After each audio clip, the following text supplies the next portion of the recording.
প্রিয় দর্শক, হজরত ইউনুস নবী কিভাবে মাছের পেটে গেলেন, আর তিনি কিভাবে 40 দিন ধরে মাছের পেটে ছিলেন, শেষে কিভাবে সেখান থেকে বের হলেন, এই সব রহস্যময় ঘটনা জানব আজকের এই ভিডিওতে। চলুন আর দেরি না করে শুরু করি আজকের ভিডিও। একদা আল্লাহ রব্বুল আলামিন হজরত ইউনুস আলাইহিসসালামকে ওহির মাধ্যমে জানিয়ে দিলেন, হে ইউনুস, তুমি তোমার কওমের লোকেদের নিকট হেদায়েতের জন্য তাদের দ্বীনের পথে আহ্বান করো। যদি তোমার কওমের লোকগণ হেদায়েত কবুল না করে, তবে আমি তাদেরকে সেইভাবে ধ্বংস করে দিব যেভাবে ইতিপূর্বে আদ ও সামুদ জাতিকে ধ্বংস করেছিলাম। অতঃপর হজরত ইউনুস আলাইহিসসালাম তার কওমের নিকট গিয়ে বললেন, হে আমার কওম, তোমরা স্বীকার করে নাও আল্লাহ রব্বুল আলামিন ব্যতীত আর কোনো উপাস্য নেই। আমি তার প্রেরিত নাসুল। তোমরা দেবদেবীর পূজা পরিত্যাগ করে এক নিরাকার ও সর্বশক্তিমান আল্লাহ রব্বুল আলামিনের উপাস্য ও ইবাদত করো এবং আমার উপদেশ ও আদেশ অনুযায়ী কাজকর্ম করো। কিন্তু কওমের লোকগণ তার কথার প্রতি কোনো কর্ণপাতই করল না, বরং তারা জবাব দিল, হে ইউনুস, তুমি যদি আমাদেরকে টুকরো টুকরো করে ফেলো, তথাপিও আমরা তোমার কথা শুনে আমাদের পূর্বপুরুষদের ধর্ম ত্যাগ করব না এবং আমরা কোনোদিনই দেবদেবীর উপাসনা ছাড়ব না। হজরত ইউনুস আলাইহিসসালাম বললেন, তোমরা যে কথা বলছো তা তোমাদের জন্য ভীষণ বিপদের কারণ হবে।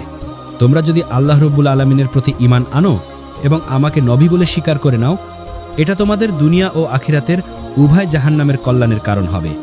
যদি তোমরা কল্যাণ ও মঙ্গল কামনা করো, তবে তোমাদের ভুল পথ পরিত্যাগ করে আল্লাহ রব্বুল আলামিনের ইবাদতে লিপ্ত হও, আর নইলে অবশ্যই তোমাদের প্রতি আল্লাহ রব্বুল আলামিনের গজব নাজিল হবে, আর আখিরাতে তোমরা অনন্তকাল ধরে দোজগের আগুনে জ্বলতে থাকবে। এমন সময় একটি লোক হজরত ইউনুস আলাইহিসসালামকে বলল, আচ্ছা ইউনুস, তুমি যে কেবল গজবের কথা বলছো, গজবটা কীরকম বস্তু একটু বলো তো শুনি। হজরত ইউনুস আলাইহিসসালাম জবাব দিলেন, গজব হলো অতর্কিতভাবে আল্লাহ রব্বুল আলামিন তোমাদের উপর ভীষণ কোনো বিপদ আপদ অবতীর্ণ করে দিবেন। যেমন ধরো প্রবল ভূমিকম্প, জলতুফান, বন্যা ও মহাপ্লাবন, কিংবা আসমান হতে অগ্নিবৃষ্টির মাধ্যমে নানা রকমের গজব আল্লাহ রব্বুল আলামিন তোমাদের উপর নাজিল করতে পারেন। হজরত ইউনুস আলাইহিসসালামের এই কথা শুনে অপর এক ব্যক্তি বিদ্রূপ করে বলে উঠল, আচ্ছা ইউনুস, এতগুলি গজবের মধ্যে কোনটি আমাদের উপর অবতীর্ণ হবে সেটা সঠিকভাবে বলো না। হজরত ইউনুস আলাইহিসসালাম বললেন, হে আল্লাহর বান্দা, কোনটি যে আসবে তা আমি সঠিকভাবে বলতে পারি না। এর সঠিকতা কেবলমাত্র আল্লাহ রব্বুল আলামিনই বলতে পারেন। তবে এই বিপদগুলির যে কোনো একটি যে আসবে তাতে কোনো সন্দেহ নেই, কেননা আল্লাহ রব্বুল আলামিন আমাকে তা জানিয়ে দিয়েছেন। হজরত ইউনুস আলাইহিসসালামের কথা শুনে সকলেই হেসে উঠল এবং তারা বলল, ইউনুস, ধোঁকাবাজ, তোমার কথার কোনো স্থিরতা নেই। এরপর তারা বলল, আচ্ছা তবে এই কথাও তো বলো, ওই গজব কোন দিন আসবে? হজরত ইউনুস আলাইহিসসালাম বললেন, কোন দিন আসবে তাও আমি সঠিকভাবে বলতে পারি না। অবশ্য এতে কোনো সন্দেহ করার কারণ নেই। কোনো না কোনো একদিন আল্লাহ রব্বুল আলামিনের গজব হঠাৎ করে তোমাদের উপর এসে পড়তে পারে, যদি না তোমরা আল্লাহ রব্বুল আলামিনের প্রতি ঈমান আনয়ন করো। অবাধ্য কাফেরা তার কথা শুনে আবার অট্টহাসি দিয়ে উঠল। কেউ কেউ হজরত ইউনুস আলাইহিসসালামকে পাগল ও মূর্খ বলে তার গায়ে তুথু নিক্ষেপ করতে লাগলো, আবার কেউ তার গায়ে ইট নিক্ষেপ করতে লাগলো। অতপর হজরত ইউনুস আলাইহিসসালাম ব্যথিত মনে তাদের নিকট থেকে উঠে চলে গেলেন। তাদের এইরূপ ব্যবহারের কারণে হজরত ইউনুস আলাইহিসসালাম খুবই ব্যথিত হয়েছিলেন, কেননা তিনি যাদেরকে সৎ উপদেশ দিচ্ছিলেন তারা তো তার উপদেশের প্রতি কর্ণপাত করছেই না, উপরন্তু তারা তাকে বিদ্রূপ ও উপহাস করছে। এভাবে তিনি তার কওমের লোকেদেরকে একাধারে 40 বছর পর্যন্ত দাওয়াত দিলেন, কিন্তু তার এই দাওয়াত ও প্রচেষ্টা সম্পূর্ণ ব্যর্থতায় পর্যবসিত হল। কোনো মানুষ আল্লাহ রব্বুল আলামিনের প্রতি ঈমান আনয়ন করল না। অতপর হজরত ইউনুস আলাইহিসসালাম আল্লাহ রব্বুল আলামিনের দরবারে 2 হাত তুলে প্রার্থনা জানালেন, হে মাবুদ, তুমি এই অবাধ্য লোকেদের উপর গজব নাজিল করো। হজরত ইউনুস আলাইহিসসালামের এই রূপ দেওয়ার পরিপ্রেক্ষিতে আল্লাহ রব্বুল আলামিনের তরফ থেকে তাকে জানিয়ে দেওয়া হলো, হে ইউনুস, আমি যথাসময় তাদের উপর গজব নাজিল করব, এ ব্যাপারে তুমি তাড়াহুড়া করিও না। হজরত ইউনুস আলাইহিসসালাম বললেন, হে মাবুদ, আপনি কোন দিন তাদের উপর গজব নাজিল করবেন? আল্লাহ রব্বুল আলামিনের পক্ষ থেকে তাকে উত্তর দেওয়া হলো, যখন সময় হবে ঠিকই আমি তাদের উপর গজব নাজিল করব। এরপর একদিন হজরত ইউনুস আলাইহিসসালাম রাস্তা দিয়ে কোথাও যাচ্ছেন, এমন সময় তার সাথে কতিপয় কাফেরের দেখা হলো। তারা তাকে বিদ্রূপের সঙ্গে জিজ্ঞাসা করল, হে ইউনুস, তোমার আল্লাহর তরফ থেকে আমাদের উপর গজব তো নাজিল হলো না? তোমার আল্লাহর তরফ থেকে আমাদের উপর নাকি গজব আসবে, কিন্তু কই, গজব তো আসছে না। আমরা গজবের আশায় বসে আছি আর অপেক্ষা করতে করতে একেবারে অতিষ্ঠ হয়ে গিয়েছি। তুমি তাড়াতাড়ি তোমার আল্লাহকে বলো আমাদের উপর যেন তিনি জলদি গজব নাজিল করেন। প্রতিনিয়ত হজরত ইউনুস আলাইহি ওয়াসাল্লাম এ ধরনের বিদ্রূপমূলক কথা শুনতে শুনতে একেবারে অতিষ্ঠ হয়ে উঠলেন। তার আর সহ্য হচ্ছিল না। ওদিকে আল্লাহ রাব্বুল আলামিনের পক্ষ থেকেও গজবের সুনির্দিষ্ট তারিখ সম্পর্কে তাকে কোনো কিছুই আভাস দেওয়া হচ্ছিল না। তার লজ্জা ও দুঃখ ক্রমশই বেড়ে চলল। অবশেষে তিনি একদিন সিদ্ধান্ত নিলেন এই দেশ ছেড়ে তিনি চলে যাবেন। সে মতে একদিন তিনি আল্লাহ রাব্বুল আলামিনের অনুমতি ব্যতীতই নিজের পুত্র ও স্ত্রী সন্তানকে নিয়ে বাড়ি থেকে বের হয়ে পড়লেন। চলে যাবেন অজানা কোনো দূর দেশে। কিন্তু হজরত ইউনুস আলাইহিস সালামের এই কাজটি আল্লাহ রাব্বুল আলামিন তেমন পছন্দ করলেন না। তখন তার উচিত ছিল আল্লাহ রাব্বুল আলামিনের পক্ষ থেকে অনুমতি নেওয়ার। আল্লাহ রাব্বুল আলামিন তাকে অনুমতি দিলেন তারপর দেশ ত্যাগ করে অন্যত্রে চলে যাওয়ার। এদিকে হজরত ইউনুস আলাইহিস সালামের স্বদেশ ত্যাগ করার পরে হঠাৎ একদিন দুপুরবেলা সেই দেশে একটি ভীষণ অবস্থার সৃষ্টি হলো। কোথা থেকে অনেকগুলো মেঘখণ্ড এসে একত্রিত হলো এবং ঘোর কৃষ্ণবর্ণ ধারণ করে সারা দেশকে অন্ধকারচ্ছন্ন করে ফেলল। দেশের লোকজন এমন দৃশ্য আর কোনোদিন দেখেনি।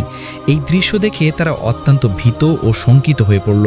দেখতে দেখতে সেই মেঘরাশির ভেতর থেকে বিদ্যুৎ চমকাতে শুরু করলো এবং কামানের গোলার নিয়ে গর্জন করে বজ্রপাত শুরু হয়ে গেল। মনে হচ্ছিল যেন সেই প্রলয়নকারী প্রবল মেঘ দুনিয়ার সব কিছুই গ্রাস করে ফেলবে। মেঘের গর্জন ক্রমশই এমন ভয়ঙ্কর হয়ে উঠছিল যে তার এক একটি আওয়াজ মানুষ ও পশু পাখি সকলের হৃদয়ের মধ্যে প্রবল কম্পন ধরিয়ে দিচ্ছিল। আতঙ্কে হতবুদ্ধি হয়ে মানুষ এদিক সেদিক ছোটাছুটি করতে আরম্ভ করে দিল। এই সর্বগ্রাসী বিপদ থেকে কোথায় গিয়ে আশ্রয় নেবে তারা তা ঠিক করতে পারছিল না। সকলেরই মনে হতে লাগলো যে এটা আর কিছুই নয়, হজরত ইউনুস আলাইহি ওয়াসাল্লাম যে তাদেরকে বারবার আল্লাহর গজবের ভয় দেখিয়েছিলেন, নিশ্চয়ই এটা সেই আল্লাহ রাব্বুল আলামিনের প্রেরিত গজব। তখন তারা বুঝতে পারল হজরত ইউনুস আলাইহি ওয়াসাল্লাম একজন আল্লাহর সত্য নবী ছিলেন এবং তার ভবিষ্যৎবাণীও সত্য ছিল। এরপরে তারা আর্তনাদ করতে লাগলো, হায় হায়, এখন আমরা কি করব? কে আমাদেরকে এই বিপদ থেকে রক্ষা করবে? হজরত ইউনুস আলাইহি ওয়াসাল্লাম তো দেশ ত্যাগ করে চলে গিয়েছেন। দেশে থাকলে না হয় তার কাছে গিয়ে কান্নাকাটি করে তার হাত পা ধরে বলতাম, হে ইউনুস, আমরা তোমার কথা না শুনে অন্যায় করেছি, আর এখন থেকে আমরা তোমার সকল উপদেশ মেনে চলব। তুমি আল্লাহ রাব্বুল আলামিনের নিকট সুপারিশ করো যাতে তিনি আমাদেরকে এই বিপদ থেকে রক্ষা করেন। কিন্তু এখন আমরা হজরত ইউনুস আলাইহি ওয়াসাল্লামকে কোথায় পাব? তিনি তো দেশ ত্যাগ করে কোনো সুদূর অজানা রাজ্যে চলে গিয়েছে। আমরা তো তার কোনো খোঁজ খবরই জানি না। ইউনুস আলাইহি ওয়াসাল্লামের কওম এইভাবে সম্পূর্ণরূপে হতাশ ও নিরাশ হওয়ার পরে পরস্পর পরামর্শ করে একটি সিদ্ধান্ত নিল যে, হে সম্প্রদায়ের লোকেরা, আসুন আমরা একটি কাজ করি। হজরত ইউনুস আলাইহি ওয়াসাল্লাম যেভাবে মাথা নত করে আল্লাহ রাব্বুল আলামিনের দরবারে প্রার্থনা করতেন, আমরাও সেরূপ করে দেখি। যদি এর মাধ্যমে আল্লাহ রাব্বুল আলামিন আমাদের উপর রহম করেন এবং এই বিপদাপদ থেকে আমাদেরকে যদি মুক্তি দান করেন, তাহলে এর চেয়ে উত্তম জিনিস আমাদের জন্য আর কি বা হতে পারে। তখন সকলেই একত্রিত হয়ে সিজদাতে অবনীত হয়ে আল্লাহ রাব্বুল আলামিনের দরবারে প্রার্থনা করতে লাগলো, হে আমাদের মালিক ও প্রতিপালক, আমরা চরম অপরাধী, আমাদের পাপের কোনো শেষ নেই। হযরত ইউনুস আপনার নবী আমাদেরকে সত্যের পথ দেখিয়েছিলেন, কল্যাণ ও মঙ্গলের পথে আহ্বান করেছিলেন, কিন্তু দুর্ভাগ্যবশত আমরা তার বিরোধিতা করেছিলাম এবং তার কোনো কথাই আমরা গুরুত্ব দেইনি, যার ফলশ্রুতিতে আমরা নিজেরাই নিজেদের ডেকে এনেছি। হে আমাদের দয়াময় প্রভু, আমরা আমাদের ভুল বুঝতে পেরেছি। আমরা আপনার কাছে অনুতপ্ত ও লজ্জিত। আমরা আর কোনোদিনই এই রূপ ভুল করব না এবং আমরা অন্যায় পথ পরিত্যাগ করে আপনার খাঁটি বান্দায় পরিণত হব। হে আমাদের মাবুদ, দয়া করে আপনি আমাদেরকে এই কঠিন বিপদ থেকে রক্ষা করুন। আপনি তো বান্দার প্রতি মহাদয়াবান ও কৃপাশীল। তাদের ঐরূপ করুণ ও আন্তরিক প্রার্থনার ফলে তাদের প্রতি আল্লাহ রাব্বুল আলামিনের দয়া হলো এবং তিনি তাদের উপর আসন্ন গজবকে প্রত্যাহার করে নিলেন। অল্পক্ষণের মধ্যেই আকাশ পরিষ্কার হয়ে গেল। এরপর তাদের মধ্যে স্বস্তি ফিরে আসলো। তারপর ইউনুস আলাইহি ওয়াসাল্লামের কওম সর্বত্রে তাকে খুঁজতে লাগলো, কিন্তু কোথাও তারা তার কোনো সন্ধান পেল না। তখন তারা আল্লাহ রাব্বুল আলামিনের দরবারে সকলে মিলে প্রার্থনা করল, হে মাবুদ, তুমি আমাদের নবীকে আমাদের মাঝে আবার ফিরিয়ে দাও। আমরা তাকে সাদরে গ্রহণ করব এবং তার সকল উপদেশগুলি মেনে চলব। হযরত ইউনুস আলাইহি ওয়াসাল্লামের কওমের মতো এরূপ বিশাল একটি জাতি একত্রে ঈমান গ্রহণ করার ঘটনাটি ছিল সত্যি পৃথিবীর ইতিহাসে বিরল।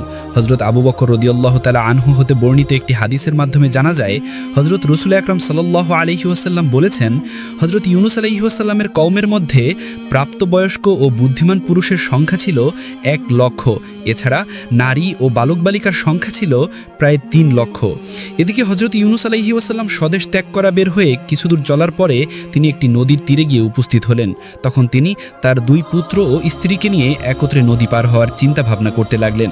কিন্তু তিনি ভেবে দেখলেন সকলকে নিয়ে একত্রে নদী পার হওয়া সম্ভব নয়। তাই তিনি তার বড় ছেলেটিকে নদীর তীরে দাঁড় করিয়ে রেখে ছোট ছেলেটিকে কাঁধে তুলে নিলেন এবং তার স্ত্রীর হাত ধরে নদী পার হতে লাগলেন। প্রথমত নদীর মধ্যে কোনো ঢেউই ছিল না, কিন্তু যেই না হজরত ইউনুস আলাইহি ওয়াসাল্লাম নদীর মাঝ বরাবর পৌঁছালেন, এমনি নদীতে প্রবল ঢেউয়ের শুরু হলো। হঠাৎ করে এরকম বিপদে হজরত ইউনুস আলাইহি ওয়াসাল্লাম কী করবেন কিছুই ঠিক করতে পারছিলেন না। তিনি তার স্ত্রীকে শক্তভাবে ধরে রেখেছিলেন, কিন্তু স্রোতের গতি এতই প্রবল ছিল যে তিনি আর তাকে ধরে রাখতে পারলেন না।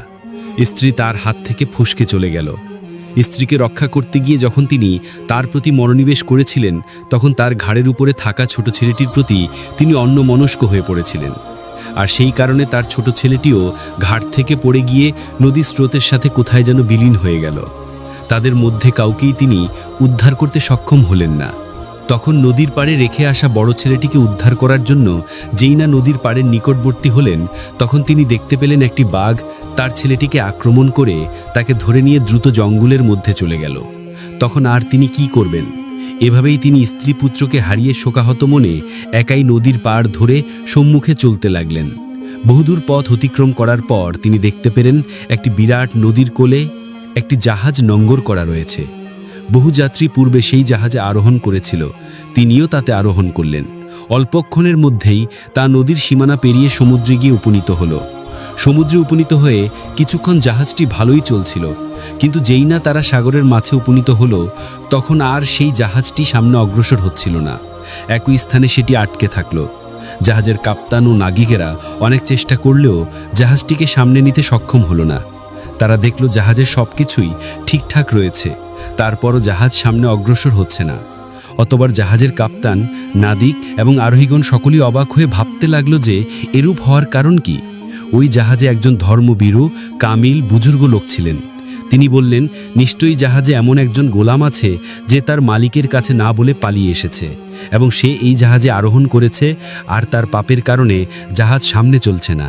সেই ব্যক্তিকে যতক্ষণ পর্যন্ত জাহাজ থেকে ফেলে না দেওয়া হবে, ততক্ষণ পর্যন্ত জাহাজ বিপদমুক্ত হবে না। তখন এক এক করে জাহাজের প্রত্যেক আরোহীর কাছে জিজ্ঞাসা করা হলো যে, তোমাদের মধ্যে কি কেউ এমন আছো যে তার মালিকের অনুমতি ব্যতীত পালিয়ে এসেছো? কিন্তু সকল যাত্রীরা এই কথা অস্বীকার করল। তখন হজরত ইউনুস আলাইহি ওয়াসাল্লাম ভাবতে লাগলেন যে, আমি তো মনিবের নিকট না বলে পালিয়ে এসেছি। আমি আমার মহান প্রতিপালক সর্বশ্রেষ্ঠ আল্লাহ রব্বুল আলামিনের অনুমতি না নিয়েই স্বদেশ ত্যাগ করে বিদেশের পথে রওনা করেছি। আমার মতো এত বড় পাপী আর কে হতে পারে? এই কথা চিন্তা করে তিনি জাহাজ কর্তৃপক্ষের নিকট গিয়ে বলেন, আমি আমার মালিকের নিকট না বলে পানি এসেছি। আপনারা আমাকে সাগরে ফেলে দিন। আমাকে সাগরে নিক্ষেপ করা হলে জাহাজ চলতে শুরু করবে এবং আপনারা সকলেই বিপদমুক্ত হয়ে যাবেন। ইউনুস আলাইহি ওয়াসাল্লাম এই কথা বললেও তার লাবণ্যময় চেহারা দেখে কেউই বিশ্বাস করতে পারল না যে তিনি কারো গোলাম হতে পারেন। কোনো গোলামেরই আচরণ এবং কথাবার্তা এরূপ হতে পারে না, বরং তাকে সকলেই বিশেষ কোনো সম্ভ্রান্ত লোক বলে মনে করতে লাগলো। কিন্তু হজরত ইউনুস আলাইহি ওয়াসাল্লাম যখন নিজেকে বারবার অবাধ্য গোলাম বলে তাদের নিকট প্রকাশ করতে লাগলো, তখন জাহাজের লোকজন বাধ্য হয়ে একটি সিদ্ধান্ত নিল যে সেই অবাধ্য লোকটিকে ধরার জন্য লটারি করা হবে। এরপর তারা লটারি করলো, কিন্তু যতবারই তারা লটারি করলো, প্রত্যেকবারই হজরত ইউনুস আলাইহি ওয়াসাল্লামের নাম উঠল। তখন তাদের কাছে হজরত ইউনুস আলাইহি ওয়াসাল্লামকে সমুদ্রে নিক্ষেপ করা ছাড়া আর কোনো উপায় ছিল না। অতএব তারা তাকে সমুদ্রে নিক্ষেপ করল। সমুদ্রে নিক্ষেপ করার সাথে সাথে জাহাজটি আবার পূর্বের নেই চলতে আরম্ভ করল এবং জাহাজের সকল যাত্রীরা বিপদমুক্ত হয়ে গেল। এদিকে হজরত ইউনুস আলাইহি ওয়াসাল্লাম যখন সমুদ্রে নিক্ষেপ হলেন, এর পরে একটি বিরাট মাছ এসে তাকে গিলে ফেলল। দুর্যোগের উপরে যেন মহাদুর্যোগ, বিপদের উপর বিপদ। হজরত ইউনুস আলাইহি ওয়াসাল্লাম দেশ ত্যাগ করে বের হওয়ার পরে প্রথম তিনি নিজের স্ত্রী পুত্রকে হারিয়েছেন। এরপর তিনি নিজেই সমুদ্রে নিক্ষেপ হয়ে মাছের পেটে চলে এসেছেন। এর চেয়ে বড় বিপদ আর কি হতে পারে?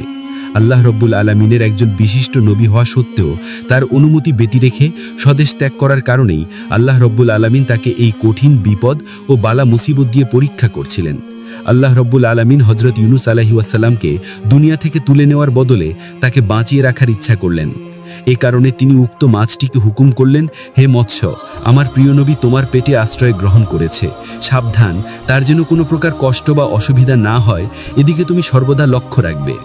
হজরত ইউনুস আলাইহিস সালাম মাছের পেটে যাওয়া মাত্রই কেঁদে কেঁদে আল্লাহ রব্বুল আলামিনের দরবারে ইস্তেগফার করতে লাগলেন এবং তিনি ফরিয়াদ করতে লাগলেন, হে মাবুদ, তুমি আমাকে ক্ষমা করে দাও, আমি আর কোনোদিন তোমার অসন্তুষ্টিমূলক কোনো কাজ করব না, তুমি আমার এবারের অপরাধ অনুগ্রহপূর্বক মার্জনা করো। তিনি এভাবে আল্লাহ রব্বুল আলামিনের দরবারে কাকুতি মিনতি করছিলেন আর বারবার একটি দোয়া পড়ছিলেন, লা ইলাহা ইল্লা আনতা সুবহানাকা ইন্নী কুনতু মিনাজ জালিমিন। হে আল্লাহ, আপনি ছাড়া কোনো মাবুদ নেই, আপনি পবিত্র আর আমি জালিমদের অন্তর্ভুক্ত। এভাবেই একাধারে হজরত ইউনুস আলাইহিস সালাম মাছের পেটে 40 দিন কাটালেন এবং ইউনুস আলাইহিস সালাম মাছের পেটে থেকে বিরতিহীনভাবে এই দোয়াটি পাঠ করে যেতে লাগলেন। তিনি বুঝতে পারছিলেন না কখন দিন হচ্ছে আর কখন রাত হচ্ছে। 40 দিনে হজরত ইউনুস আলাইহিস সালাম সর্বমোট 1,40,000 বার এই দোয়াটি পাঠ করেছিল। শেষ পর্যন্ত আল্লাহ রাব্বুল আলামিনের দয়া ও কৃপা হজরত ইউনুস আলাইহিস সালামের জন্য উঠে উঠল। তিনি তার প্রিয় বান্দার এই রকম অবস্থায় আর অবিচল থাকতে পারলেন না। তখন তিনি ওহির মাধ্যমে তাকে জানালেন, হে ইউনুস, তুমি যে দোয়াটি পাঠ করেছিলে, এই দোয়াটি যদি তুমি পাঠ না করতে তাহলে কিয়ামতের আগ পর্যন্ত তুমি মাছের পেটেই থাকতে, কোনোদিন মুক্তি পেতে না। আল্লাহ রাব্বুল আলামিন কুরআনুল কারিমে ঘোষণা করেছেন, আমি ইউনুসের ডাকে সাড়া দিলাম এবং তাকে বিপদমুক্ত করলাম, আর এভাবেই আমি মুমিনদেরকে বিপদমুক্ত করে থাকি। 40 দিন যাবৎ হজরত ইউনুস আলাইহিস সালাম মাছের পেটে কোনো রকমের খাবার বা পানীয় গ্রহণ করেননি। আল্লাহ রাব্বুল আলামিনের তাসবিহ ছিল তার একমাত্র খোরাক। আল্লাহ তাআলা হজরত ইউনুস আলাইহিস সালামের প্রতি কৃপা প্রদর্শন এবং তার দোয়া কবুল করার সঙ্গে সঙ্গে মাছটির পেটে অনেক ব্যথা ও বেদনা শুরু হয়ে গেল। মাছটি ব্যথা ও যন্ত্রণায় অস্থির হয়ে পড়ল।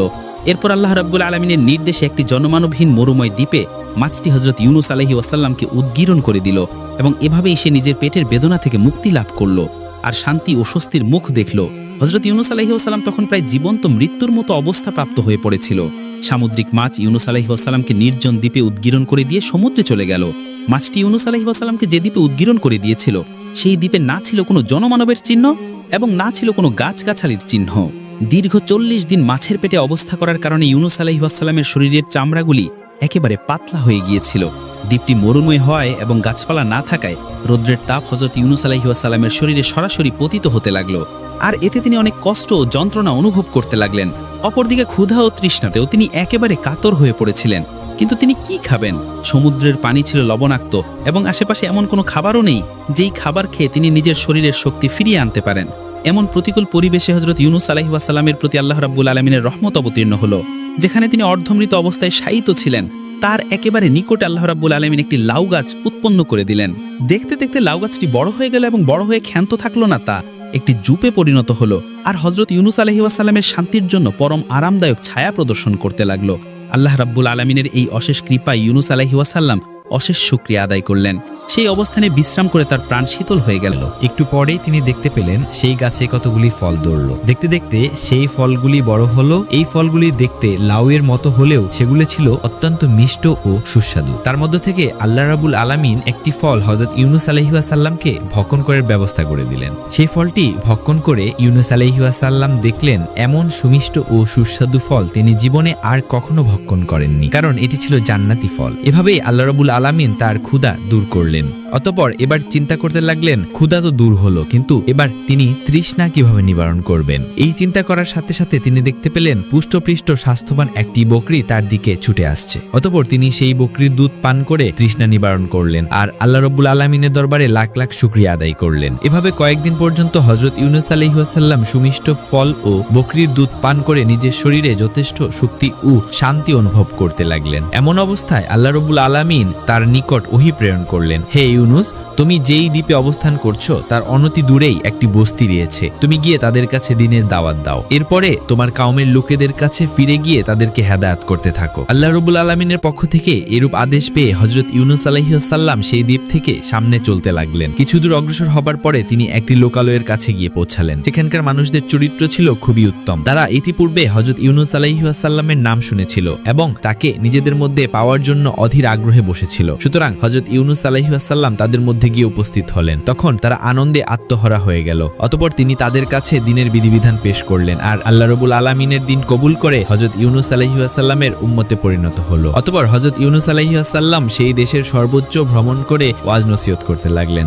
একদা তিনি একটি মজলিসে ওয়াজ করছিলেন, এমন সময় কোথা থেকে যেন নবীর স্ত্রী ও তার ছোট ছেলে সেখানে এসে উপস্থিত হলো। নবী তাদেরকে দেখে অত্যন্ত অবাক হলেন এবং আল্লাহ রাব্বুল আলামিনের দরবারে অশেষ শুকরিয়া আদায় করলেন। অতঃপর তিনি তার স্ত্রীর নিকট তাদের বেঁচে থাকার ঘটনাটি জানতে চাইলেন। স্ত্রী বললেন, আমরা আপনার হাত থেকে ছুটে পানির মধ্যে হাবুডুবু খাচ্ছিলাম। প্রবল স্রোতে কখনো আমাদেরকে পানিতে তলিয়ে নিচ্ছিল, আবার কখনো উপরে ভাসিয়ে রাখছিল। আমরা অত্যন্ত ভীত হয়ে পড়েছিলাম। এভাবে কয়েক ঘন্টা চলার পরে আমাদের পায়ের নিচে মাটি আসলো, তখন আমরা সেখানে সোজা হয়ে দাঁড়ালাম আর এর মধ্যে স্রোতের প্রবলতা কিছুটা কমে গেল। একটু পরে আমরা দেখতে পেলাম সেখানকার পানি সম্পূর্ণরূপে শুকিয়ে গিয়েছে। তখন আমরা সেখান থেকে উঁচু স্থানের দিকে হাঁটতে লাগলাম। কিছু দূর হাঁটার পরে আমাদের সাথে কয়েকজন মানুষের দেখা সাক্ষাৎ হলো। তারা আমাদেরকে অসহায় অবস্থায় দেখে আমাদের নিকট আসলো এবং আমাদের পরিচয় জিজ্ঞাসা করলো। আমি তখন আপনার নাম বলে পরিচয় দিলাম। তারা আমাদেরকে যথেষ্ট সম্মান প্রদর্শন করে তাদের সঙ্গে নিয়ে চললো। আমরা তাদের সাথে তাদের বাড়িতে গিয়ে পৌঁছালাম। তারা আমাদেরকে সেখানে আশ্রয় দিল এবং আমাদের থাকা খাওয়ার সম্পূর্ণ ব্যবস্থা করে দিল। এভাবেই দিন চলছিল। একদিন আমি স্বপ্নে দেখলাম একজন শুভ্র পোশাক পরিহিত ব্যক্তি আমাকে বলছে, হে নবীর স্ত্রী, তোমার স্বামীর উপর আল্লাহ রাব্বুল আলামিনের পরীক্ষা শেষ হয়েছে। অল্প দিনের মধ্যেই তার সাথে তোমার সাক্ষাৎ হবে এবং আল্লাহ রাব্বুল আলামিন তোমাদের সুখের দিন ফিরিয়ে দিবেন। এরপর একদিন আমরা জানতে পারলাম যে আপনি এই লোকালয়ে আগমন করেছেন, আর এই খবর পেয়েই আমরা আপনার কাছে এসে উপস্থিত হলাম। স্ত্রীর মুখে এই কাহিনী শুনে নবী অনেক খুশি হলেন এবং আল্লাহ রাব্বুল আলামিনের দরবারে লাখ লাখ শুকরিয়া আদায় করলেন। একদিন পর হযরত ইউনুস আলাইহিস সালাম এক বৈঠকে বসে কয়েকজন লোককে উপদেশ প্রদান করছিলেন। এমন সময় একজন লোক সেখানে এসে উপস্থিত হয়ে বললেন, হুজুর, কিছুদিনের আগের ঘটনা। আমরা 8 থেকে 10 জন লোক একটি জঙ্গলে কাঠ কাটার উদ্দেশ্যে গমন করলাম। হঠাৎ আমরা দেখতে পেলাম একটি বাঘ একটি বালককে নিয়ে দ্রুত জঙ্গলের অভ্যন্তরে চলে যাচ্ছে। তখন আমরা সকলে মিলে অস্ত্রশস্ত্র নিয়ে বাঘটিকে ধাওয়া করলাম। আমাদের ধাওয়া খেয়ে বাঘটি বালকটিকে ছেড়ে চলে গেল। বালকটি সম্পূর্ণ মুমূর্ষ অবস্থায় পড়েছিল। এরপর আমি ও আমার বন্ধুরা বালকটিকে বাড়িতে নিয়ে এসে অনেক চিকিৎসা ও সেবা যত্ন করলাম, যার কারণে সে সম্পূর্ণরূপে আরোগ্য লাভ করলো এবং সুস্থ হয়ে উঠল। সুস্থ হওয়ার পরে সে তার সম্পূর্ণ ঘটনা আমাদেরকে খুলে বলল এবং সে বলল যে আমি আল্লাহর নবী হযরত ইউনুস আলাইহিস সালামের পুত্র। তখন হযরত ইউনুস আলাইহিস সালাম বললেন, আমার পুত্র কোথায়? তাকে জলদি নিয়ে এসো। লোকটি বলল, হুজুর, এখনই আমার সঙ্গের লোকজন তাকে নিয়ে আপনার কাছে উপস্থিত হবেন। এর কিছুক্ষণ পরে হযরত ইউনুস আলাইহিস সালামের ছেলেটিকে নিয়ে কিছু লোক তার কাছে উপস্থিত হলো। ছেলেকে এভাবে অকল্পনীয়ভাবে ফিরে পেয়ে হযরত ইউনুস আলাইহিস সালাম আল্লাহ রাব্বুল আলামিনের দরবারে লাখ লাখ শুকরিয়া আদায় করতে লাগলেন এবং তার দুই চোখ দিয়ে অবিরল দ্বারায় আনন্দের অশ্রু বেগলিত হতে লাগলো। স্ত্রী পুত্রকে ফিরে পাওয়ার পরে হযরত ইউনুস আলাইহিস সালাম চিন্তা করলেন এবার তাকে স্বদেশ পানি ফিরে যেতে হবে, কারণ এটাই ছিল আল্লাহ রাব্বুল আলামিনের নির্দেশ। অতঃপর তিনি সেই দেশের লোকজনকে বিদায় জানিয়ে স্বদেশের পথে গমন করেন। প্রিয় দর্শক, এই ছিল মহান আল্লাহর এক প্রিয় নবীর কাহিনী, যার ধৈর্য, তওবা আর আল্লাহর প্রতি ভরসা আজও আমাদের জন্য বড় শিক্ষা। আমরা যেন ইউনুস আলাইহিস সালামের মতো বিপদে পড়ে আল্লাহকে ডাকি, তাওবা করি, ধৈর্য ধরি, এই দোয়া করি আল্লাহর দরবারে। আল্লাহ যেন আমাদেরকে সত্য বোঝার ও সে অনুযায়ী জীবন গড়ার তৌফিক দেন। আমিন। ভিডিওটি যদি আপনার ভালো লেগে থাকে একটা লাইক দিন, নিচে কমেন্ট করে মতামত জানান আর নতুন নতুন ইসলামিক কাহিনী পেতে সাবস্ক্রাইব করতে ভুলবেন না। আল্লাহ হাফেজ, দেখা হবে পরের ভিডিওতে ইনশাআল্লাহ।